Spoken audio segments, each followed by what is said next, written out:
Hello everyone, welcome to FOC class 11 and 12। आज की video में हम information technology IT code 802 class 12 unit 4 work integrated learning IT DBA इस चैप्टर के इम्पॉर्टेंट प्रीवियस ईयर क्वेश्चंस करने वाले हैं फॉर सीबीएसई बोर्ड एग्जाम। इस वीडियो को देखने से पहले आपको वन शॉट वीडियो कंप्लीट करनी है जहां पर हमने कंप्लीट चैप्टर को अच्छे से समझा है एंड ये भी देखा है कि किस टाइप के क्वेश्चंस इस चैप्टर से पूछे जाते हैं। इस चैप्टर से पहले, इस वीडियो से पहले हमने फर्स्ट 3 चैप्टर्स के प्रीवियस ईयर क्वेश्चंस कंप्लीट कर लिए हैं, आप वो वीडियो देख सकते हैं। So let us start. First question true false की फॉर्म में गिवन है। Database management system could not find any usage in hospital domain. Students, यहाँ पर पूछा गया है कि हॉस्पिटल डोमेन में डेटाबेस मैनेजमेंट सिस्टम का कोई यूज़ नहीं है, ये स्टेटमेंट ट्रू है या फिर फॉल्स। तो हमने पढ़ा था कि हॉस्पिटल डोमेन में डीबीएमएस का यूज़ होता है, so this statement is false. Then next question 2, write the use of database management in railways. Railways में किस लिए यूज़ कर सकते हैं डेटाबेस मैनेजमेंट सिस्टम को? For storing information about train details, means train कब अराइव करेगी, उसका अराइवल टाइम, डिपार्चर का टाइम, फेयर्स मीन्स टिकट की कॉस्ट क्या रहेगी एंड नंबर ऑफ बुकिंग्स। ये सभी ट्रेन डिटेल्स एंड बाकी सारी डिटेल्स स्टोर करने के लिए हम रेलवेज में डेटाबेस मैनेजमेंट को यूज़ कर सकते हैं। Then next question 3, mention any 2 major significances of database management system। तो database management system के क्या significance है, means क्या importance है, ये बताना है। तो यहाँ पर हमने चैप्टर में पढ़ा था कि कुछ स्पेसिफिक डोमेन्स हैं जहाँ पर हम डेटाबेस एप्लीकेशंस को यूज़ कर सकते हैं, जैसे कि एजुकेशन, जहाँ पर हम एजुकेशन में यूज़ करते हैं डीबीएमएस को स्टूडेंट्स की डिटेल स्टोर करने के लिए, स्कूल के डिटेल स्टोर करने के लिए। देन हॉस्पिटल में पेशेंट्स के रिगार्डिंग जो भी इंफॉर्मेशन है वो स्टोर करने के लिए हम डीबीएमएस का यूज़ हॉस्पिटल डोमेन में भी करते हैं। तो इस तरह से डिफरेंट डोमेन्स में डीबीएमएस का सिग्निफिकेंस होता है।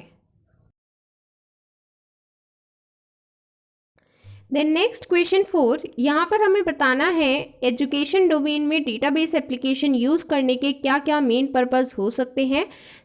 ये 3 मार्क्स का क्वेश्चन है, तो 3 मार्क्स का है तो हम यहाँ पर 3 पॉइंट्स डिटेल में मेंशन करेंगे। सबसे पहला, हम डेटाबेस एप्लीकेशन को यूज़ कर सकते हैं इंफॉर्मेशन स्टोर करने के लिए स्टूडेंट्स के बारे में, मीन्स स्टूडेंट्स की पर्सनल डिटेल्स, उनके मार्क्स, रिजल्ट, ये सब डिटेल्स स्टोर करने के लिए। Then faculty and staff members से रिलेटेड इन्फॉर्मेशन स्टोर करने के लिए, मींस जो भी स्कूल में स्टाफ मेंबर्स हैं, फैकल्टी हैं, उन सभी की इन्फॉर्मेशन स्टोर करने के लिए। देन स्कूल या कॉलेज के इंफ्रास्ट्रक्चर की डिटेल्स, मींस वहाँ पर कौन से डिपार्टमेंट हैं एंड वहाँ पर क्या क्या कोर्सेज ऑफर होते हैं, ये सभी डिटेल्स स्टोर करने के लिए हम एजुकेशन डोमेन में डेटाबेस एप्लीकेशंस को यूज़ करते हैं। स्टूडेंट्स, आपने देखा हमने डोमेन के बेसिस पर बहुत सारे क्वेश्चंस किए एंड जो वन शॉट वीडियो था वहाँ पर भी मैंने आपको बताया था कि डोमेन से क्वेश्चंस ज़रूर बनेंगे। मींस हो सकता है कि वो 1 मार्क का क्वेश्चन हो सकता है 2 मार्क में हो या 3 मार्क में हो, बट येस, डोमेन बहुत इंपॉर्टेंट टॉपिक है, तो आपको हर डोमेन से एटलीस्ट 2 पॉइंट्स याद होने चाहिए, सो दैट अगर एग्ज़ाम में कोई भी डोमेन पूछा जाता है तो आप उसको प्रॉपरली अटेम्प्ट कर पाएँ।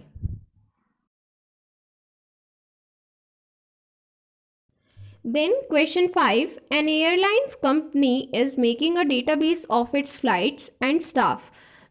इस टाइप के क्वेश्चंस ये जनरली 3 या 4 मार्क्स में पूछे जाते हैं। यहाँ पर आपको स्कीमा बताना होता है एंड डिटेल्स बतानी होती हैं गिवन टेबल के लिए। तो यहाँ पर हमें कौन सी टेबल गिवन है? हमें स्टाफ टेबल की डिटेल्स ऑलरेडी गिवन है, हमें फ्लाइट टेबल की डिटेल्स बतानी है एंड साथ में उसका स्कीमा भी लिखना है। तो स्कीमा किस तरह से लिखते हैं आपको यहाँ पर ध्यान से समझना है। सबसे पहले स्कीमा लिखने के लिए आप टेबल नेम मेंशन करेंगे, तो यहाँ पर टेबल नेम क्या है? फ्लाइट। देन पैरेंथेसिस स्टार्ट करेंगे एंड कॉलम नेम्स लिखने हैं, मींस उस टेबल में जितने भी कॉलम्स रहेंगे उन सभी के कॉलम नेम्स लिखने हैं। तो यहाँ पर सबसे पहले आप कौन सा कॉलम नेम मेंशन करते हैं ये आपको याद रखना है। सबसे पहले आपको मेंशन करनी है प्राइमरी की एंड उसको मेंशन करने के बाद आप उसको अंडरलाइन भी करेंगे। ये हाईलाइट करेगी कि जो अंडरलाइंड है वो प्राइमरी की है, तो इसलिए हम इसको अंडरलाइन करते हैं।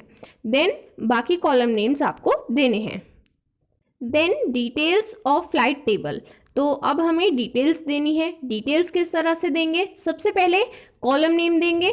कॉलम नेम में जितने भी कॉलम्स हमने स्कीमा में मेंशन किए हैं एंड जिस सीरियल में मेंशन किए हैं उसी सीरियल में आप यहाँ पर मेंशन करेंगे। देन आपको साथ में डेटा टाइप भी लिखना है। डेटा टाइप में आपको हर एक कॉलम के लिए लिखना होगा कि वहाँ पर किस टाइप का डेटा स्टोर होने वाला है। फॉर एग्जाम्पल फ्लाइट आईडी ये प्राइमरी की है, तो यहाँ पर हम जो भी आईडी स्टोर करेंगे वो किस टाइप में होगी? इंटीजर टाइप में। एंड जनरल उसकी जो लेंथ होगी वो क्या होगी? 10 होगी। तो इसलिए हमने यहाँ पर लिखा है इन 10। तो ये बता रहा है कि फ्लाइट आईडी में किस तरह का डेटा स्टोर होने वाला है। देन रिमार्क्स कॉलम में आपको लिखना है कि ये कॉलम आप किस लिए यूज़ कर रहे हैं, मीन्स उस कॉलम का क्या यूज़ है वो आप रिमार्क्स में मेंशन करेंगे। तो रिमार्क्स मेंशन करने से प्रॉपर्ली टेबल को समझ सकते हैं, तो इसलिए हम रिमार्क्स मेंशन करते हैं। इसी तरह से हमने बाकी कॉलम्स के लिए भी यहाँ पर डिफाइन किया है। Flight name, flight from, flight to, इन सभी के डेटा टाइप्स मेंशन किए हैं एंड रिमार्क्स मेंशन किए हैं। तो एग्ज़ाम में इसी टाइप के क्वेश्चंस आते हैं स्टूडेंट्स। एक तो डोमेन से क्वेश्चन आएगा, हो सकता है कि वो 1 मार्क में ट्रू या फॉल्स की फॉर्म में आए, या फिर 1 मार्क में आपसे किसी डोमेन में डेटाबेस मैनेजमेंट का एप्लीकेशन पूछा जाए, एंड 2 मार्क्स 3 मार्क्स में भी पूछा जा सकता है।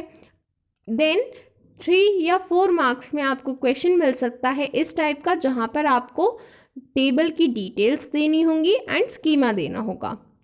सो इस टाइप के क्वेश्चंस आपके एग्जाम में आते हैं। आई होप ये सभी क्वेश्चंस आपको क्लियर हैं, एंड कोई भी कंफ्यूजन है, डाउट है, तो आप कमेंट सेक्शन में मेंशन कर सकते हैं।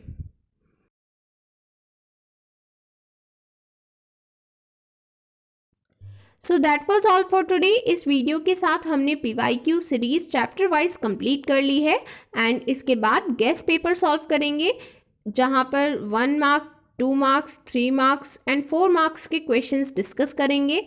अगर आपको all in one book purchase करनी है तो उसका लिंक डिस्क्रिप्शन में गिवन है।